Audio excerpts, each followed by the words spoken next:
One of the most well-known comedy actors in the world was Red Skelton. Red Skelton is best known for his television program, The Red Skelton Show, which aired on National Broadcasting Company from 1951 to 1953, and subsequently on Columbia Broadcasting System 1953 until 1970.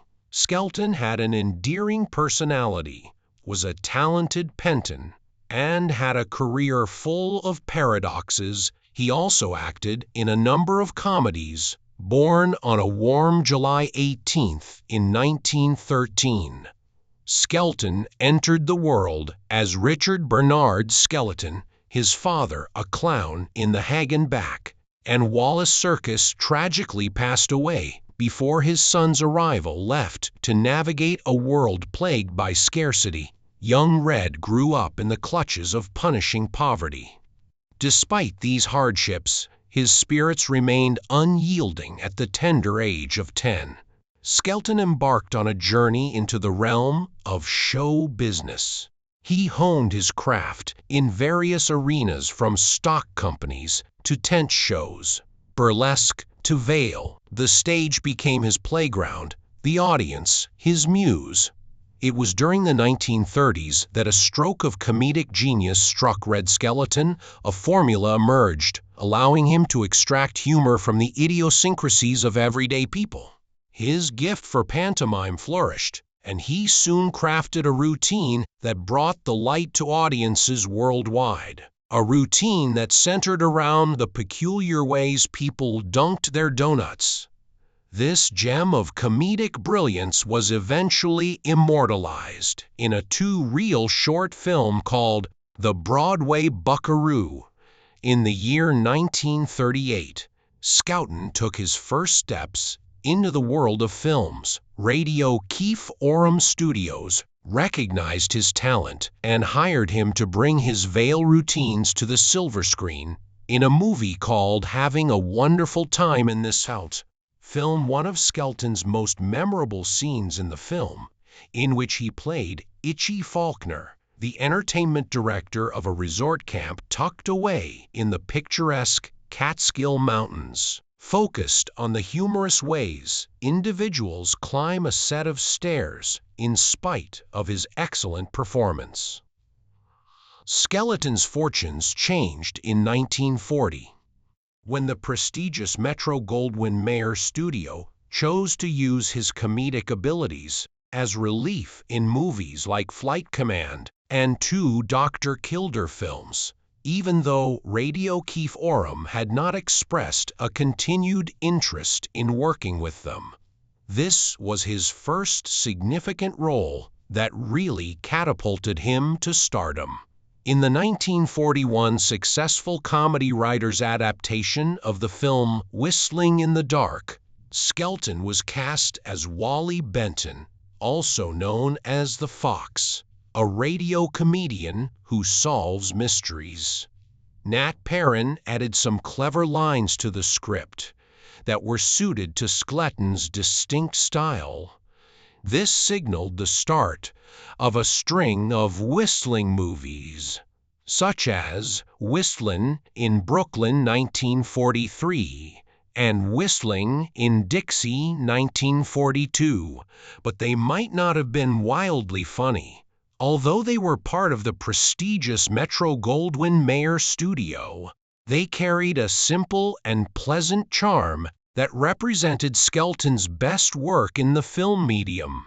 Despite this, Skelton's talents were frequently limited to small comedic roles, with brief appearances in several grand Metro-Goldwyn-Mayer productions, including Neptune's Daughter 1949 and Lovely to Look At 1952. However, it was in Bathing Beauty 1944 that Skelton truly delighted audiences with a routine that revolved around the humorous experiences of a woman as she begins her day. Another noteworthy appearance was in Ziegfeld Follies 1946, where Skelton's well-liked guzzler from 1941 to 1953 Skelton had the honor of hosting his own radio series, during which he developed the enduring characters for which he became well known. One of these adored personas was Jun Jun, whose routine was deftly turned into a piece titled "When Television Comes Serving" as a comedic highlight in this multifaceted film. Skelton's career took an interesting turn when he served in the Army for a while. After returning to Metro-Goldwyn-Mayer, the films he starred in did not make audiences laugh, which led to disappointing results. However, there were some notable exceptions, such as I Did It in 1943, which was directed by Vincent Minnelli Drew and was inspired by Buster Keaton's previous work at Metro-Goldwyn-Mayer, specifically Despite Marriage. 1929, the talented but unused Keaton became close to Skelton, who worked with him on some of his most successful ventures and generously provided his humorous insights. In order to avoid raising red flags with the higher authorities, this partnership featured movies like A Southern Yankee in 1948 and A Yellow Cabman in 1950. Former Keaton director Edward Sedgwick was given credit as the comedic consultant. Skelton's portrayal of a clumsy northern spy in the South initially came over as "I am Basilic," alienating the audience. Keaton wisely recognized a critical issue with A Southern Yankee when production began, and sections were reshot to mitigate. In addition to Skelton's outrageous behavior, Keaton added a timeless joke to the movie Skelton Dawning, who wore a uniform that was half Union and half Confederate, amusingly walked between the two sides to a chorus of cheers until the charade was eventually exposed. In a fun movie, Skelton played a character who wanted to be an inventor of unbreakable glass and other safety contraptions. As Skelton started his first day as a Cal driver, the film had a timeless performance that demonstrated his comedic genius. Along the way, there was another notable venture in which he performed a door-to-door campaign, was his loan to Columbia Pictures for The Fuller Brushman 1948.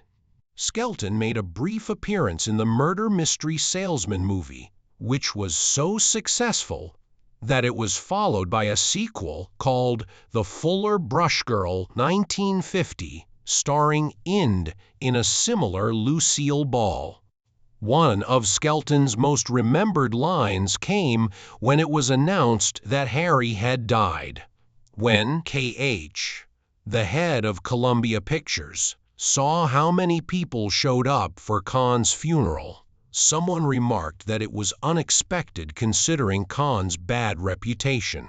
Skelton's actual medium, however, ended up being television because his subsequent film comedies were rather lackluster in a series of comedic sketches at the beginning of The Deering Young Men and Their Flying Machines. Skelton cleverly responded, "Give the people what they want, and they'll come out for it." The location where S.K. Skelton was most popular and respected was on television, where he made his final on-screen appearance while portraying several aviation pioneers and their fruitless endeavors. The famous television host Johnny Carson, who would go on to become an iconic figure, was one of the talented people who helped Skelton achieve early success. Carson began as one of Skelton's writers, but in a sudden turn of events, Skelton knocked himself unconscious during a rehearsal, leading to Carson's on-camera debut. When Carson was asked to fill in for Skelton, the Columbian Broadcasting System was so impressed by his appearance that they offered him his own show in 1955. Skelton had a natural flair for improvisation, much to the surprise and sometimes dismay of his guests, who expected to follow the script exactly. Skelton took pleasure in creating moments that would make his guests, including the legendary rock band, laugh on camera.